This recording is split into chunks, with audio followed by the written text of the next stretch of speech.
Hello, I am Naman Malpani and today we will be revising management audit chapter. तो सबसे पहले management audit समझना है. It is the audit of management कि क्या जो मैनेजमेंट ऑब्जेक्टिव्स बना रहा है, ऑब्जेक्टिव्स को अचीव करने के लिए जो प्लान्स एंड पॉलिसीज बना रहा है और उन प्लान्स एंड पॉलिसीज को इम्प्लीमेंट करने के लिए जो डिसीजंस ले रहा है, मतलब objectives, plans and policies and decisions, क्या इन तीनों को मैनेजमेंट सही तरीके से ले रहा है या नहीं ले रहा है. तो that is known as management audit. It is the audit of managing. ठीक है. और ऑपरेशनल ऑडिट क्या होता है? It is one of the part of the management audit. तो मैनेजमेंट में हम देखो मैनेज करके करते हैं, ऑपरेशंस, फिनेंस, सारी चीजें मैनेज करते हैं. तो operational audit is one of the part of the management auditing. ठीक है. तो अब देखो मैनेजमेंट ऑडिट क्या होता है. Operational audit is the audit for the management. It is an audit for the management. ठीक है. And management audit is an audit of the management. है ना. ऑपरेशनल ऑडिट किस लिए होता है? मैनेजमेंट के लिए होता है. और मैनेजमेंट ऑडिट क्या होता है? मैनेजमेंट का ही ऑडिट होता है. ठीक है ना. तो it is audit for the management. It is undertaken at the instance of the management. मतलब जब मैनेजमेंट बोलती है तभी मैं करता हूं. ठीक है ना. It includes information and appraisal of the operations. ठीक है. तो ये बेसिकली फंडा है ना. The scope and content of the management audit है ना should cover everything that we know as operational audit. मतलब operational audit is one of the part of the management audit. है ना. It should also include a review of the adequacy and competence. किसका? Objectives. Objective को achieve करने के लिए plans and policy and the decisions. मतलब तीनों चीजें हुआ, क्या वो सही तरीके से objectives, plans and policy and decisions. ठीक है. अब देखो डिफरेंस क्या क्या है. Difference between management audit and operational audit. It is an quality. It is the quality of management. Management audit में हम क्या देखते हैं? Quality of managing. And in the operational audit we see the quality of operations. ठीक है ना. Management audit is the audit of the management and operational audit is audit for the management. ठीक है. अब इसमें हम क्या क्या देखते हैं मैनेजमेंट ऑडिट में? The focus of management audit is on the quality of, हमने क्या क्या बोला था? Objectives, plans and policies and decision making. तो decision making rather than the effectiveness और एफिशिएंसी ऑफ द ऑपरेशंस. मतलब मैनेजमेंट ऑडिट एक बहुत ब्रॉड काम है. ठीक है. अब देखो यहाँ पे देखो सबसे पहले क्या हुआ. इसमें मैनेजमेंट ऑडिट में हम क्वालिटी ऑफ मैनेजिंग देखते हैं और ऑपरेशनल ऑडिट में क्वालिटी ऑफ ऑपरेशंस देखते हैं. ठीक है. मैनेजमेंट ऑडिट जो होता है वो ऑडिट ऑफ मैनेजमेंट होता है और जो क्वालिटी ऑपरेशनल ऑडिट होता है it is audit for the management होता है. ठीक है. अब देखो मैनेजमेंट ऑडिट और ऑपरेशनल ऑडिट में एक और फर्क है. मैनेजमेंट ऑडिट जिस लेवल पे होता है वो टॉप लेवल मैनेजमेंट के लेवल पे होता है. ठीक है. The difference between the two audit is not in the method but in the level of appraisal. यहाँ पे हम टॉप लेवल मैनेजमेंट का रिव्यू करते हैं. ठीक है. The auditor is to make his test to the level of the top management. ठीक है. Its formulation of objectives, plans and policies and its decision making. देखो ऑपरेशनल लेवल में हम ऑपरेशनल मैनेजर्स का, ऑपरेशनल जो बंदे उनका करते हैं, लेकिन मैनेजमेंट ऑडिट में हम टॉप लेवल मैनेजमेंट का रिव्यू करते हैं. So it is basically the difference between management audit and operational audit. Audit for the audit of the management and audit for the management, quality of managing, quality of operations and level of level test his audit up to the level of top management and here the level is below up to the level of operational managers. ठीक है. अब देखो these two audits are complementary and supplementary to one another. Paper में question आ सकता है how management audit and operational audit are complementary and supplementary to another. ठीक है. तो इसमें आपको सिंपल लिखना है in what is the basically the difference between the management audit and operational audit is not in the method but in the level of appraisal. ठीक है. The auditor is to make his test to the level of top management. मतलब जो अपना test करेगा वो level of top management में करेगा. In case of management audit it's formulation of objectives, plans and policies and decision making. ठीक है. It is not that just he verifies the operations of control and procedures. मतलब देखो फर्क क्या है. यहाँ पे वो क्या करेगा?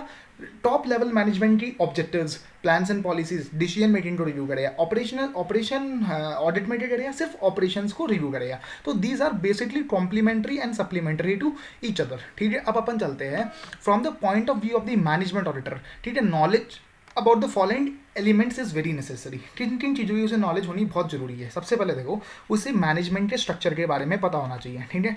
उसे ये समझ आना चाहिए क्या क्या रिपोर्ट्स चाहिए थी और क्या क्या उसे मिली. ठीक है. Reports required and reports versus actually receive. तो मैनेजमेंट स्ट्रक्चर के बारे में नॉलेज होनी चाहिए, क्या क्या रिपोर्ट्स चाहिए मैनेजमेंट के लिए और क्या क्या एक्चुअल में मिली. ठीक है. तो मतलब देखो ये क्वेश्चन क्या है कि भाई मैनेजमेंट ऑडिटर के पॉइंट ऑफ व्यू से किन किन चीज़ों की नॉलेज उसे बहुत जरूरी है. तो उसे समझना चाहिए कि पर्पस क्या है ऑर्गेनाइजेशन का, क्या मैनेजमेंट स्ट्रक्चर है. ठीक है. क्या रिक्वायर्ड थी मैनेजमेंट के लिए रिपोर्ट्स एंड क्या एक्चुअल में अवेलेबल है, इंटरनल कंट्रोल्स कैसे है कंपनी में, ठीक है ना, प्रोडक्शन प्लानिंग, अब देखो है ना प्रोडक्शन के लिए क्या प्लान बनता है, मतलब बजट्स, ठीक है, बेसिकली बजट हो गया, प्रोडक्शन प्लानिंग, ठीक है, personal policy and personal management, ठीक है, अब मटीरियल्स मैनेजमेंट आ जाएगा, है ना, sales management and sales planning की उसे नॉलेज होनी चाहिए, उसे ये पता होना चाहिए डिसीजन कैसे लिए जाते हैं, है ना, उसे पता होना चाहिए फाइनेंशियल मैनेजमेंट कैसे किया जाता है, ठीक है। तो देखो उसे क्या करना है, ऑडिट ऑफ मैनेजमेंट करना है, तो उससे ऑब्वियस ही बात है फाइनेंशियल मैनेजमेंट की प्रोसेस पता होनी चाहिए, सेल्स मैनेजमेंट की प्रोसेस पता होनी चाहिए, मटीरियल्स मैनेजमेंट की प्रोसेस पता होनी चाहिए, और पर्सनल मैनेजमेंट की पॉलिसी पता होनी चाहिए, ठीक है। ऑब्वियस ही बात है उसे डिसीजन मेकिंग प्रोसेस पता होनी चाहिए, उसे प्रोडक्शन प्लानिंग पता होनी चाहिए, उससे वो क्या करेगा, ये मेरा ऑब्जेक्टिव था, production planning means budget, budget means objective, ठीक है। तो ये सारे पॉइंट हो गए हैं, ये सारा अपना इंटरनल कंट्रोल उसे पता होना चाहिए, मैनेजमेंट स्ट्रक्चर उसे पता होना चाहिए। तो these are the basic points that management auditor should be aware about it, ठीक है। What is the desirability of the management audit, मतलब मैनेजमेंट ऑडिट क्यों करवा लेना चाहिए, ठीक है। अब देखो इसकी वजह से हमें क्या करता है, हमें मैनेजरियल डेफिशिएंसीज के बारे में पता चल जाता है। The principal reason for undertaking the management audit is the need for detecting and overcoming current managerial deficiency, मतलब हमें उसके बारे में पता चल जाता है and we will overcome it, है ना। तो सबसे पहला ये काम हो गया, ठीक है। तो हमें मतलब मैनेजरियल डेफिशिएंसी के बारे में पता चलता है and we should overcome it, ठीक है। मतलब देखो इसमें मैनेजमेंट ऑडिट में क्या होता है, अगर कोई प्रॉब्लम होने वाली है तो वो हमें पहले से ही पता चल जाती है। अगर मान लो मैनेजमेंट ही अच्छा नहीं है तो ऑब्वियस सी बात है फिनेंशियल रिजल्ट्स अच्छे ही नहीं आएंगे। तो अगर मैनेजमेंट ऑडिट में ही कोई डेफिशिएंसी पता चल जाती है तो वो एरर को बचा देगा, तो this is known as preventive maintenance. जैसे हम कॉस्टिंग में पढ़ते हैं कि एरर को रोक मतलब होने से ही रोक देना, it is known as preventive maintenance, ठीक है। In management audit the managerial problems and related operational deficit can be spotted before the fact rather than after the fact, मतलब पहले ही हम उसे रोक सकते हैं, ठीक है। फिर लास्ट पॉइंट है, फिर आप एक पॉइंट ये स्किप कर दो, ये देखो ये थोड़ा टिपिकल पॉइंट है, आप ये वाला पॉइंट समझो। इट हेल्प्स एलिंग इंडस्ट्रीज, मतलब जो बीमार इंडस्ट्रीज है ना जिनमें मैनेजमेंट सही तरीके से नहीं हो रहा, तो ये उन्हें हेल्प करता है। It helps in case of ailing industries to isolate the problems and account for the elements, ठीक है। और देखो मैनेजमेंट ऑडिट बहुत हेल्पफुल है। देखो अगर आप समझो मैनेजमेंट ऑडिट किस लिए हेल्पफुल है, अगर मान लो मुझे ये पता है मैं इन्वेस्टमेंट करने जा रहा हूँ किसी कंपनी में और मुझे ये पता है उसकी मैनेजमेंट अच्छा है, तो ऑब्वियसली बात है अच्छा है तो मैं हमेशा इन्वेस्टमेंट करूंगा उसके अंदर। तो management audit are conducted prior to making investment, है ना, इट्स मर्जर और एक्विजिशन और as a part of planning before the entity level strategic decision. तो मतलब मैनेजमेंट ऑडिट मुझे ये बता सकता है कि मुझे क्या इस कंपनी में इन्वेस्टमेंट करनी चाहिए या नहीं करनी चाहिए। तो देखो सबसे पहले मैनेजरियल डेफिशिएंसी बता देता है, ये प्रिवेंटिव मेंटेनेंस की तरह काम करता है, मतलब before the fact rather than after the fact, ठीक है। और फिर helps in case of alien industries and investment के लिए मुझे बहुत हेल्पफुल करता है, ठीक है। तो ऑर्गेनाइजिंग द मैनेजमेंट ऑडिट, इसमें क्या फंडा है, सबसे पहले देखो इसकी प्रोसेस समझो आप। सबसे पहले मुझे स्टेटमेंट ऑफ पॉलिसी बनानी है,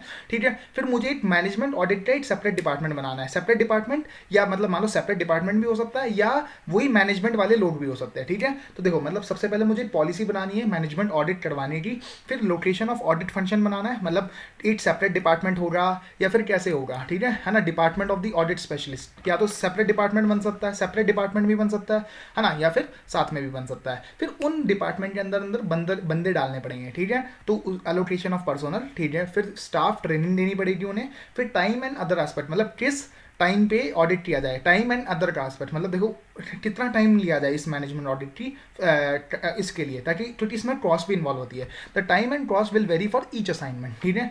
क्या फ्रिक्वेंसी पे मैनेजमेंट ऑडिट कराया जाए और मतलब ये सारे पॉइंट्स हैं। तो अब आपको सबसे पहले समझना है devising the statement of policy, ठीक है। फिर लोकेशन ऑफ ऑडिट फंक्शन, उसके अंदर स्टाफ को अलोकेट करना, फिर उन्हें ट्रेनिंग देना, फिर टाइम एंड अदर एस्पेक्ट्स को देखना कि कितना टाइम लगेगा, कितनी कॉस्ट आएगी एंड फ्रिक्वेंसी को डिसाइड करना, ठीक है। अब देखो स्टेटमेंट ऑफ पॉलिसी जब हम बनाएंगे तो इसमें क्लियरली मैनेजमेंट का सपोर्ट दिखना चाहिए, इसमें स्कोप डिफाइन होना चाहिए, ठीक है। यहाँ पे भी स्कोप का ही पॉइंट है, तो मतलब बेसिकली यहाँ पे मैनेजमेंट का सपोर्ट दिखना चाहिए and scope and status of management audit define होना चाहिए, मतलब मैनेजमेंट का फुल सपोर्ट होना चाहिए towards management audit and scope and status of the management audit should be clearly defined, ठीक है। Location of the audit function within the organisation, मैं separate department भी बना सकता हूं, ठीक है, जो कि डायरेक्टली रिपोर्ट करेगा to the top executive, head of the department reports directly to the top executive. बस मेन फंडा क्या है, वो जो मैनेजमेंट ऑडिट वाली टीम होनी चाहिए it should be independent as possible, मतलब जितनी ज़्यादा इंडिपेंडेंट होगी उतना बढ़िया रहेगा, ठीक है। तो लोकेशन ऑफ ऑडिट फंक्शन भी हो गया।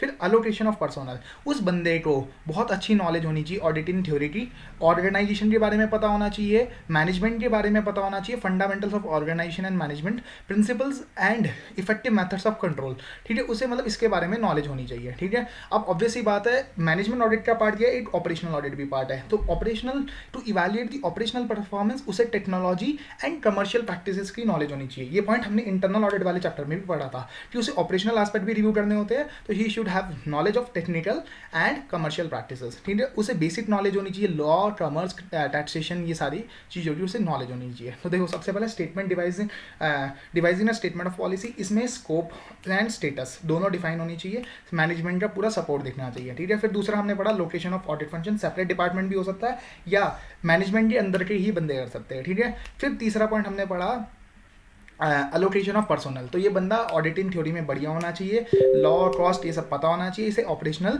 प्रैक्टिसेस के बारे में भी पता होना चाहिए, तो ये फंडा है ना। स्टाफ ट्रेनिंग प्रोग्राम, तो इसके लिए ट्रेनिंग देनी चाहिए, टाइम एंड अदर एस्पेक्ट्स को भी हमें कंसिडर करना चाहिए कि इतना टाइम लगेगा, इतनी हमारी टोटल कॉस्टिंग आ जाएगी, कि ऐसा ना हो कि जो बेनिफिट हो मैनेजमेंट ऑडिट का वो कम पड़ जाए as compare to the cost, तो मतलब benefit should outweigh the cost in any manner, तो हमें ये भी इवैल्यूएट करना है and we should set the frequency of management audit. Normally देखो अगर फास्ट चेंजिंग इंडस्ट्री है तो ऑब्वियसली बात है इसमें मैनेजमेंट ऑडिट ज़्यादा चाहिएगा, ठीक है। Fast changing industry where there is a great accent on the latest technology in the companies products and services, तो इसमें ऑब्वियसली बात है मैनेजमेंट ऑडिट ज़्यादा करवाना पड़ेगा। लेकिन आप ये माइंड में रखना कि भाई मैनेजमेंट ऑडिट हर 3 साल में एक बार तो होना ही होना चाहिए। अब management audit should be considered for a longer time frame, in no case should the interval be allowed to exceed 3 year, मतलब हर 3 साल में एक बार तो मैनेजमेंट ऑडिट होना ही होना है, तो ये एक बहुत इंपॉर्टेंट पॉइंट है जो एमसीक्यू में पूछा जा सकता है, ठीक है। अब देखो हम मैनेजमेंट ऑडिट कैसे करेंगे, ठीक है। देखो हम क्या करेंगे, सबसे पहले इंटरव्यू लेंगे, उससे फैक्ट्स निकालेंगे, ठीक है। उस फैक्ट्स को हम क्या करेंगे, उस फैक्ट्स के थ्रू ना हम अपनी करंट परफॉर्मेंस को मेजर करेंगे। मेजर इन द परफॉर्मेंस, ये परफॉर्मेंस कौन सी है, जो अभी हमारी परफॉर्मेंस है, measure in the current performance through the management audit question है, मतलब सबसे पहले हम फैक्ट्स निकालेंगे, उस फैक्ट्स के बेसिस पे हम अपनी करंट परफॉर्मेंस को प्लॉट करेंगे, ठीक है। तो हम क्या करेंगे, अब हम क्या करेंगे कि सबसे पहले हमें फैक्ट्स निकालना है, तो उसके लिए हमें ये पता होना चाहिए कि हमें क्या इन्फॉर्मेशन लेनी है, what information is desired and we should be prepare to ask a number of direct question to the desired to get the desired information, what information is desired and we should be prepared to ask a number of direct questions to get the desired information, ठीक है। अब देखो emphasis should be placed on getting the facts that are essential to the review and appraise the functional area under the study, मतलब मुझे facts लेने हैं, ठीक है, getting the facts through interviews, तो मतलब देखो व्हाट इन्फॉर्मेशन इज रिक्वायर्ड, ठीक है, and ask a number of direct questions to get the desired information, है ना। And in the interview itself the auditor should begin by stating the purpose of the audit and emphasis should be based on getting the facts that are essential to review, ठीक है, मतलब उसे facts लेने हैं, ठीक है, getting the facts through the interview, ठीक है। अब देखो अब हमें क्या मिल गए, फैक्ट्स मिल गए, अब हम क्या करेंगे, परफॉर्मेंस को इवैल्यूएट करेंगे, measuring performance through the management audit question, the management auditors made a careful inquiry into the important facts जो ऊपर मिले, ठीक है। The next step is to analyse this information with the aim of measuring the current performance, ठीक है। अब जो हमें फैक्ट्स मिले हम उससे करंट परफॉर्मेंस को मेजर करेंगे कि हम किस लेवल पे ऑपरेट कर रहे हैं, कि हम अच्छा परफॉर्म कर रहे हैं, बैड परफॉर्म कर रहे हैं या एवरेज परफॉर्म कर रहे हैं, ठीक है। अब यहाँ पे कॉन्सेप्ट आता है मैनेजमेंट ऑडिट क्वेश्चनर, ठीक है, जो कि एक कॉम्प्रिहेंसिव एंड कंस्ट्रक्टिव एग्जामिनेशन करेगा of an organisations management and its assign task. तो ये management audit questionnaire basically questionnaire होता है जो मैनेजमेंट को दिया जाता है और उसमें ये बोला जाता है कि आप इन क्वेश्चंस के जवाब दीजिए आप हमें, ठीक है। तो इसमें क्या होगा, तो इसमें हम क्या करेंगे, अप्रेजल करेंगे of the management actions in accomplishing the organisational objective.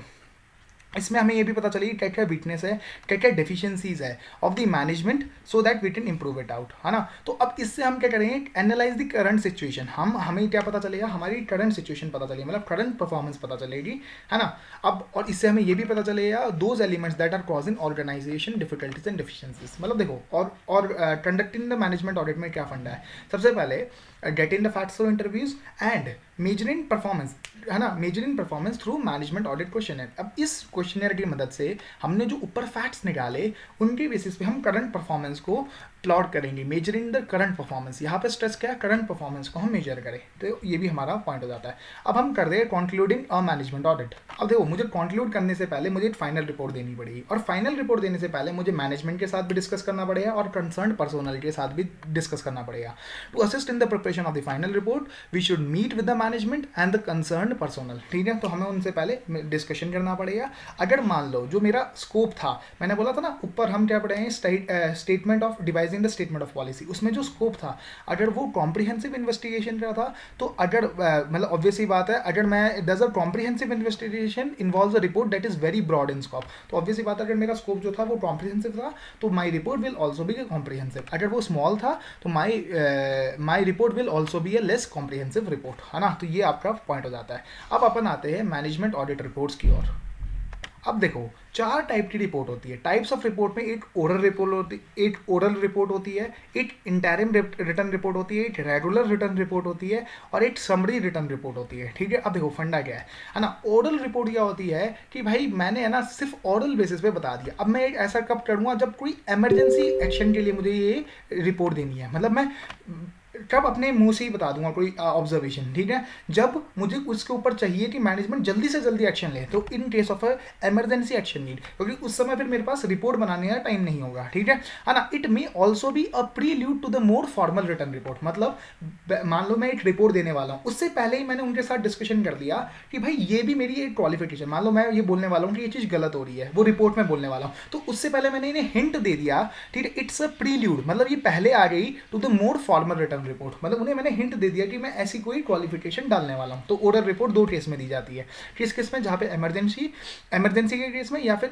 Prelude to the more formal return report, ठीक है। इंटरिम रिटर्न रिपोर्ट क्या दिया जाता है। अब देखो मान लो during the course of audit ना, अगर मुझे कोई बढ़िया पॉइंट मिलता है तो मैं during the course of audit भी एक इंटरिम रिटर्न रिपोर्ट दे सकता हूं, क्योंकि मुझे नहीं तो वेट करना पड़ेगा ना रेगुलर रिटर्न रिपोर्ट। ये तो क्या फाइनल रिपोर्ट है, ये तो फाइनल रिपोर्ट है ना। और समरी रिटर्न रिपोर्ट क्या होता है, ये जितनी भी रेगुलर रिटर्न रिपोर्ट है ना, इन सारों की समरी बनती है। This summary report are also known as flash report, ये पेपर में एमसीक्यू के रूप में आ सकता है, ठीक है। तो इसमें क्या होता है, report summarise in the various individual reports issued and describe in the range of their content, मतलब ये क्या होता है बेसिकली हायर लेवल कमेटी, जैसे ऑडिट कमेटी है ना, ऑडिट कमेटी इन सब के लिए होता है। तो ये क्या होता है, समरी होती है of all the regular return report, है ना। तो ये 4 टाइप की, oral, interim, regular and summary reports, ये 4 टाइप की रिपोर्ट्स हो गई। अब आपको क्या समझना है, ठीक है। देखो जब टाइप्स ऑफ रिपोर्ट आए ना, आप ये पॉइंट भी हमेशा लिख देना कि रिपोर्ट्स ना मे बी रिपोर्ट्स 4 हिस्सों में हो सकती है, ठीक। जैसे मान लो मैंने एक यूनिट विजिट करी, उसकी रिपोर्ट भी हो सकती है, ठीक है। या मान लो कोई पीरियडिकल रिपोर्ट है ना, पीरियडिकल रिपोर्ट, जैसे मान लो क्वार्टरली रिपोर्ट है तो वो भी हो सकती है, ठीक है। या फिर स्पेशल इन्वेस्टिगेशन एंड इंक्वायरी की भी रिपोर्ट हो सकती है, या कोई एनुअल ऑडिट रिपोर्ट भी हो सकती है। मतलब देखो या तो मैंने कहीं विजिट किया वो हो सकता है, स्पेशल इन्वेस्टिगेशन किया वो हो सकता है, या पीरियडिकल जैसे क्वार्टरली, ठीक है, और एक एनुअल ऑडिट रिपोर्ट। तो ये देखो जब टाइप्स ऑफ रिपोर्ट का क्वेश्चन आया ना, क्योंकि इसमें क्लैरिटी नहीं आ रही, रिपोर्ट्स में भी divided into the 4 main category. अब पेपर में आपको समझ नहीं आएगा कि ये वाला पॉइंट लिखूं या ये वाला, तो मेरे हिसाब से क्या है ना, पहले आप ये वाला पॉइंट लिखना, फिर आप ये भी लिख देना कि यूनिट वाइज भी हो सकती है, स्पेशल इन्वेस्टिगेशन वाइज भी हो सकती है, पीरियडिकल रिपोर्ट भी हो सकती है, एनुअल ऑडिट रिपोर्ट भी हो सकती है। तो ये 4 टाइप, मतलब 4 इधर हो रही, 4 ये हो रही, ठीक है। Organisation of the return report, सबसे पहले देखो टाइटल, ऑब्जेक्टिव क्या था, स्कोप क्या क्या था, ठीक है, फाइंडिंग्स क्या क्या थी मेरी, रिकमेंडेशन मैंने क्या क्या दी, है ना, रिकमेंडेशन ऑडिट का क्या व्यू था, एंड समरी में क्या होगा, फाइंडिंग्स एंड recommendation, ठीक है। a summary of the conclusions and the recommendations may be given at the end, ठीक है।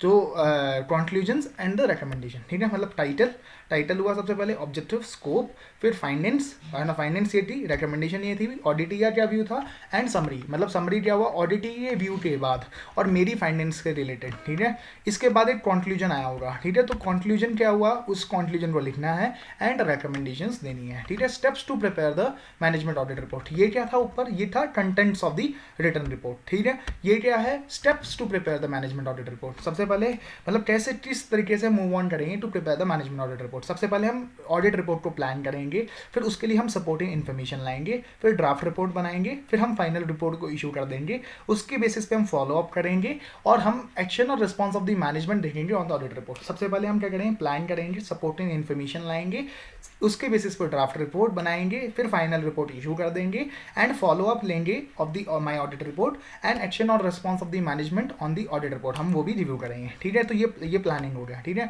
Behavioural aspect encountered in a management audit, देखो बड़ा सिंपल सा फंडा है, एक मैनेजमेंट का बंदा है, एक एम्प्लॉय का बंदा है, तो ऑब्वियसली बात है रिलेशनशिप कॉन्फ्लिक्ट तो रहेगा ही रहेगा, ठीक है। तो ये बिहेवियरल प्रॉब्लम्स है। बिहेवियरल प्रॉब्लम्स मतलब means problems arising due to the behaviour out of a human nature, है ना। तो मतलब हमारा ह्यूमन नेचर क्या है, एक मैनेजर है, एक एम्प्लॉई है, तो ऑब्वियसली बात है दोनों के बीच में थोड़ा सा मतभेद तो रहता ही है। तो relationship conflict between the management auditor and the other personnel, ठीक है। The staff relationship is inherently prone to conflict, मतलब ठीक है management auditors may be an employees of the company and other personnel are likely to regard the management auditor in the same way as they regard other employees of the company with a lack of auditing authority, मतलब obviously बात है relationship conflict हो सकता है, ठीक है। दूसरा point है कंट्रोल। कंट्रोल क्या बोलता है, as the management auditor is expected to evaluate the effectiveness of control, ठीक है ना। The auditors might fear that the management audit report may create their incompetent impression on the top management। अब देखो management audit report में क्या होगा, management की efficiency या इनएफिशिएंसी के बारे में लिखा होगा,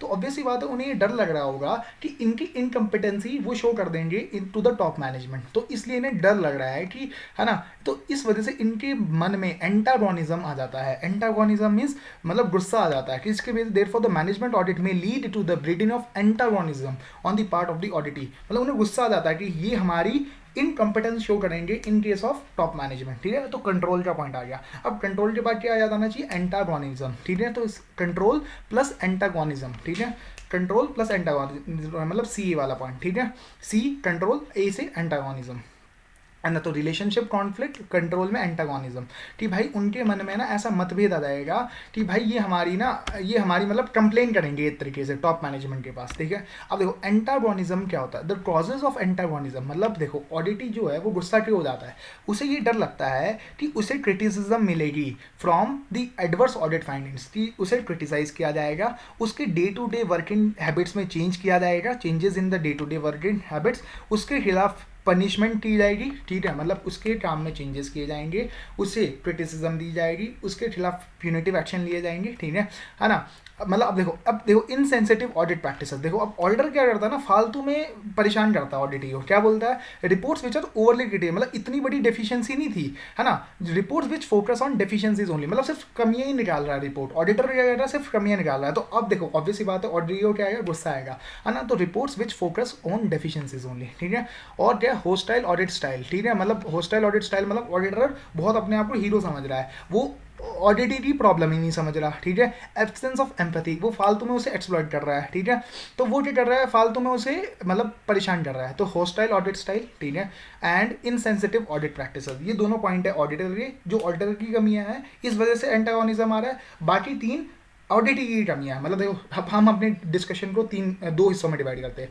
तीन ऑडिटी की कमियां हैं, जैसे उसे डर लग रहा है कि क्रिटिसिज्म होगा, मेरे खिलाफ प्यूनिटिव एक्शन लिया जाएगा, मेरे डे टू डे वर्किंग में चेंज किया जाएगा। लेकिन दो ऑडिटर की गलतियां है, वो क्या कर रहा है, इनसेंसिटिव ऑडिट प्रैक्टिसेस यूज कर रहा है, होस्टाइल ऑडिट स्टाइल यूज कर रहा है, ठीक है। तो मतलब जो वो अपनी ऐसी ऑडिट रिपोर्ट में ऐसी लैंग्वेज यूज कर रहा है जो कि सिर्फ डेफिशिएंसी के ऊपर ध्यान दे रही है, तो इन वजह से एंटागोनिज्म आता है। ये भी पॉइंट हमारा क्लियर हो गया। रेजिस्टेंस टू चेंज, हर बंदा जो ऑडिटी है वो ऑब्वियसली बात है उसे पता है इस मैनेजमेंट ऑडिट रिपोर्ट के बेसिस में उसके काम करने के तरीके में चेंज आ सकता है, so he would be resistance to the change. देखो मतलब सबसे पहला पॉइंट क्या आया, सबसे पहले आपका पॉइंट आया employ relationship conflict between the management auditor and the other personal, control वाला पॉइंट जिसमें एंटागोनिज्म का पॉइंट आया। एंटागोनिज्म में दो हिस्से, एक ऑडिटर की गलती है, एक ऑडिटर की गलती है। ऑडिटर में insensitive audit practices and hostile audit style, दूसरा ऑडिटी वाला तो उसे क्रिटिसिज्म की डर लग रहा है, प्यूनिटिव एक्शन का डर लग रहा है, और उसे क्या डर लग रहा है कि उसके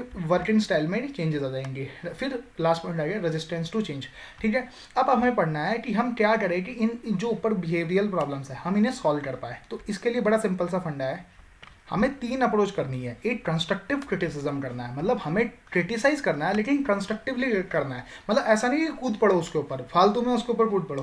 we have to criticise but constructively we have to criticise it, ठीक है। रिपोर्ट इन मैथड्स क्या मतलब है, हमें ऐसी टोन यूज करनी है जो कि फर्म टोन हो, है ना, फर्म टोन हो लेकिन फ्रेंडली भी हो, साथ फ्रेंडली बट फर्म टोन, ठीक है ना। हमें क्या करना है, क्रिटिसाइज करना है without being critical, very very important. हमें क्रिटिसाइज करना है लेकिन किसी को क्रिटिकल इलीगली मतलब उसे एक्सप्लॉइट नहीं करना, ठीक है ना, हमें डिसएग्री करना है विदाउट, मतलब देखो हमें अपनी लैंग्वेज को इस तरीके से यूज़ करना, मतलब देखो सिंपल, पहली बात है कंस्ट्रक्टिव क्रिटिसिज्म, दूसरा रिपोर्टिंग मेथड्स, ठीक है। तो मतलब report should concentrate on the areas that needs improvement rather than list in the inefficiencies, मतलब हमें ये बताना है कि इन एरियाज में इंप्रूवमेंट चाहिए, ठीक है।